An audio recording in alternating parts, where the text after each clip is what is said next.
बच्चों, आज हम बात करेंगे बज्रगुणन विधि की। ठीक है। वैसे तो ये विधि जो है वो बच्चों को बड़ी कठिन लगती है, पर बेटा हम इसके नाम के ऊपर नहीं जाते हैं। वैसे इस विधि वज्र गुणन विधि, वज्र गुणन विधि का अर्थ क्या होता है? वज्र माने कठिन, सख्त, यानी जो गुणा है कठिन गुणा, वो क्या बोल देंगे इसको? कठिन गुणन विधि। मतलब जो गुणा हो जाएगा वो साधारण गुणा से और अधिक कठिन हो जाएगा, उस विधि को हम क्या बोलते हैं? वज्र गुणन विधि। पर इसको अगर आप बहुत अच्छी तरह से समझोगे तो ये बहुत सरल विधि है। जो हमने पिछली विधियां पढ़ी हैं, प्रतिस्थापन विधि पढ़ी है, विलोपन विधि पढ़ी है, इन सबसे सरल विधि वज्र गुणन विधि है। और परीक्षा में भी इसके सवाल पूछे जाते हैं, बहुत सरल है। बस आपको एक सूत्र याद करना है। अगर वो सूत्र आपको याद हो गया तो ये विधि बहुत सरल विधि है। तो अब हम बात क्या करते हैं? वज्र गुणन विधि की बात करते हैं। तो वज्र गुणन विधि में जो हमारी एक्सरसाइज 3.5 है, इसका क्वेश्चन नंबर 1 का सेकंड वाला सवाल हमने लिया है। तो अब मैंने आपको पहले बताया है कि वज्र गुणन माने ऐसा गुणा जो कठिन हो, जो सख्त हो, वो कहलाता है वज्र गुणन। तो इसका जो सूत्र बनेगा वो भी थोड़ा कठिन बनेगा, तो आप सबको इसको बार बार लिख के याद करना पड़ेगा। एक बार ये सूत्र आपको याद हो गया तो फिर ये विधि बहुत सरल विधि है। तो इसका सूत्र क्या है? x बटे b1c2 माइनस b2c1 बराबर y बटे c1a2 माइनस c2a1 बराबर है 1 बटे a1b2 माइनस a2b1। बस एक बार आप इस पूरे सूत्र को अच्छी तरह से याद कर लें तो ये विधि सबसे सरल विधि आपके लिए बन जाएगी। समझ में आया? तो सबसे पहले ये जो समीकरण आपको दी गई है, इसको मान लें समीकरण 1 और इसको मान लें समीकरण 2। तो सबसे पहले ये जो समीकरण है इनको हम मानक रूप में लिख लेते हैं। अब मानक रूप क्या है? मानक रूप हमारा होता है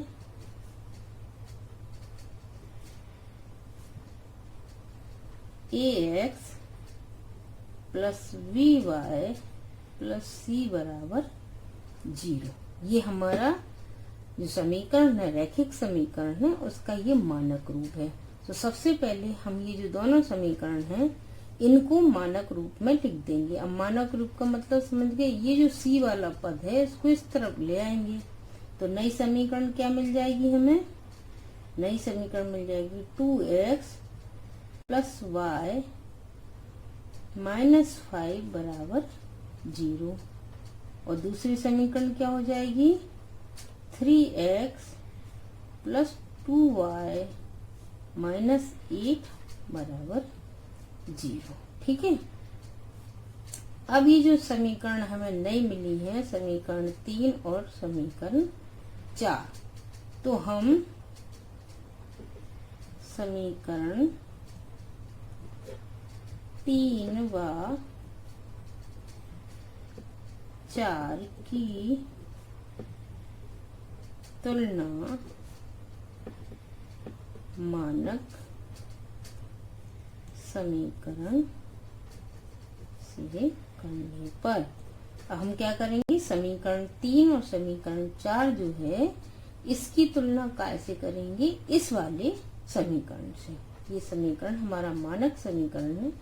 तो समीकरण 1 के लिए ये हो जाएगी a1x plus b1y plus c1 बराबर 0। और समीकरण 2 यानी कि जो नई समीकरण परिवर्तित होकर हमें प्राप्त हुई है, समीकरण 3 और समीकरण 4, उसके लिए हम किन पदों का मान ज्ञात करेंगे? a1, b1 और c1 का। तो a1 क्या हो गया? a1 हो गया 2 और b1 हो गया 1 और c1 हो गया -5। ये कहाँ से आए? ये आए इन दोनों समीकरणों की तुलना करने पर। ठीक है, अब हम समीकरण 4 की मानक समीकरण से तुलना करेंगे तो क्या आ जाएगा? a2 बराबर 3, b2 बराबर 2 और c2 बराबर -8। अब आप एक चीज बिल्कुल ध्यान रखिए जिसमें बच्चे हमेशा गलती करते हैं। बच्चे गलती क्या करते हैं कि ये जो ऋणात्मक चिन्ह है इसको छोड़ देते हैं, C1 का मान 5 रख देंगे और C2 का मान 8 रख देंगे। आया समझ में बच्चों? तो हमें ये नहीं करना है। हमें अगर धनात्मक पद है तो हम उसको नहीं लेंगे, मतलब धन के चिन्ह को नहीं लेंगे। लेकिन अगर ऋण का चिन्ह है किसी भी इसमें अचर संख्या के साथ में, अगर ऋण का चिन्ह है तो हमें उस चिन्ह को जरूर लेना पड़ेगा, नहीं तो हमारा मान गलत आएगा। अब हमें A1, A2, B1, B2 और C1, C2 के मान प्राप्त हो गए, तो हम इसका मान काय में रख देंगे? इस सूत्र में। तो क्या हो जाएगा इस सूत्र में जब हम इसका मान रख देंगे तो x बटे, अब देखो आप क्या है, B1 C2, B1 C2, B1 का मान कितना है? 1 और C2 का मान कितना है? -8।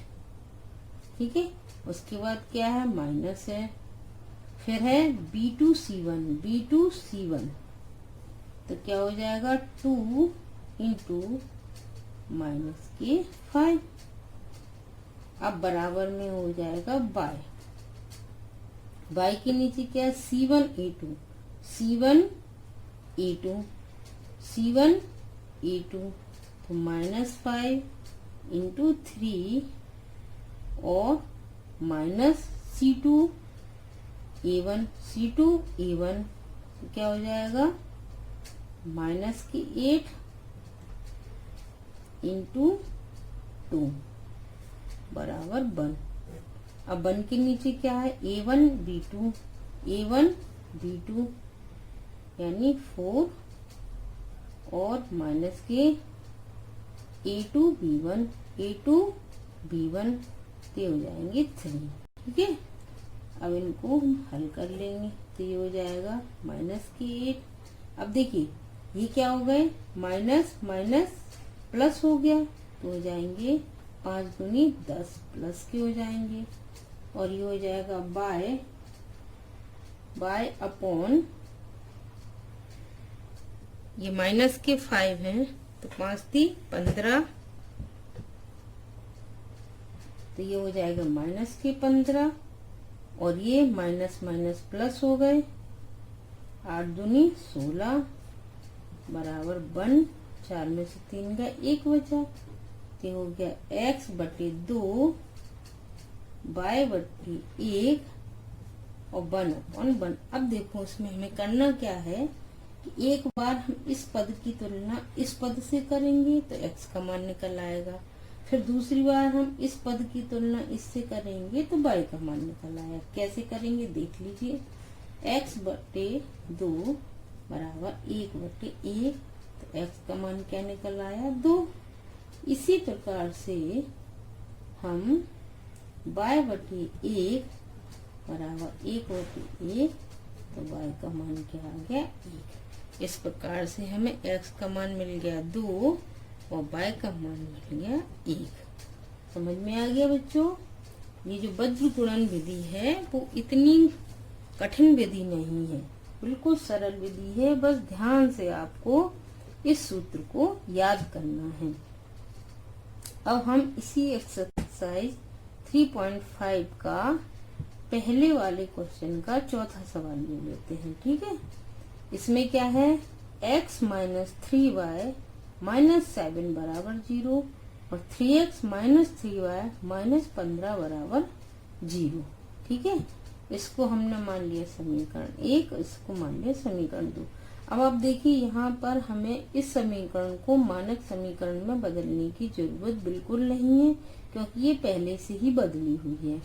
तो हम सूत्र वही रहेगा हमारा, x बटे B1 C2 minus B2C1 y बटे C1A2 माइनस C2A1 बराबर 1/A1B2 माइनस A2B1। ठीक है, सूत्र वही है। अब हम समीकरण 1 व 2 की तुलना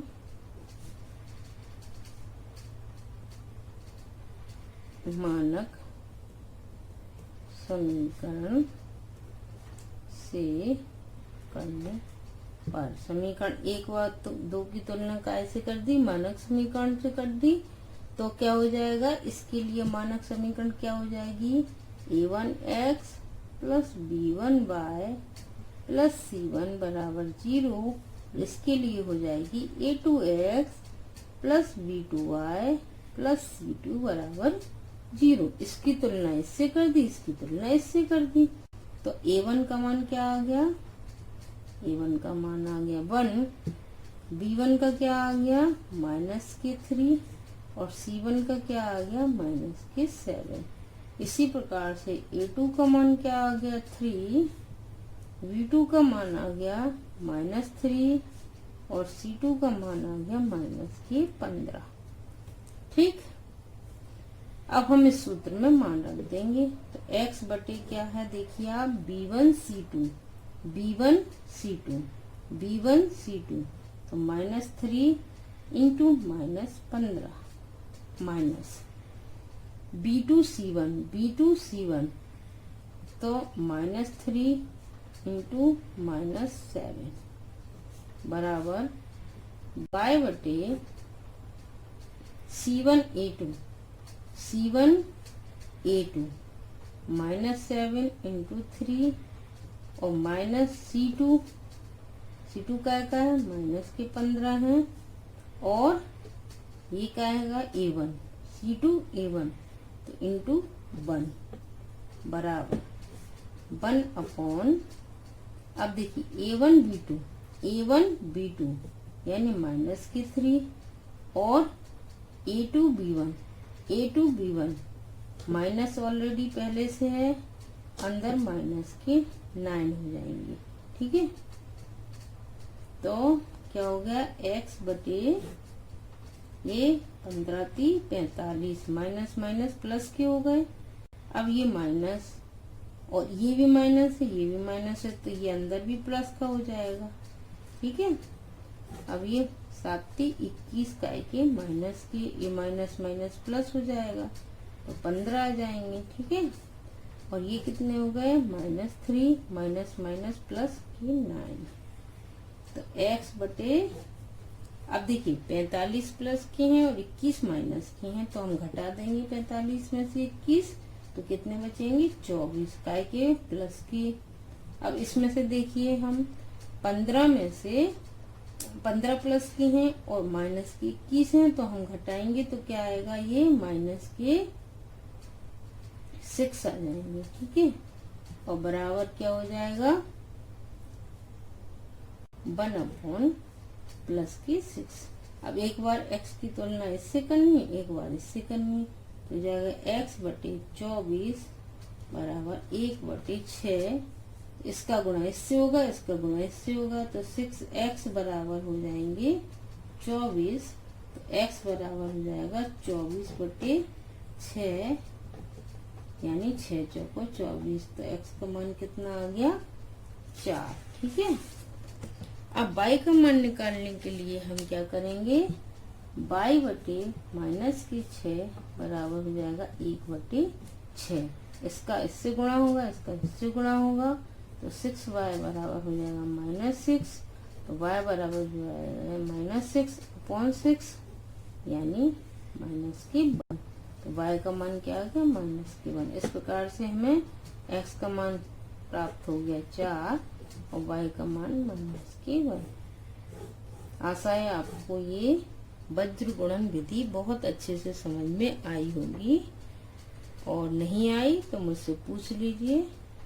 ठीक है, कमेंट करके। Thank you.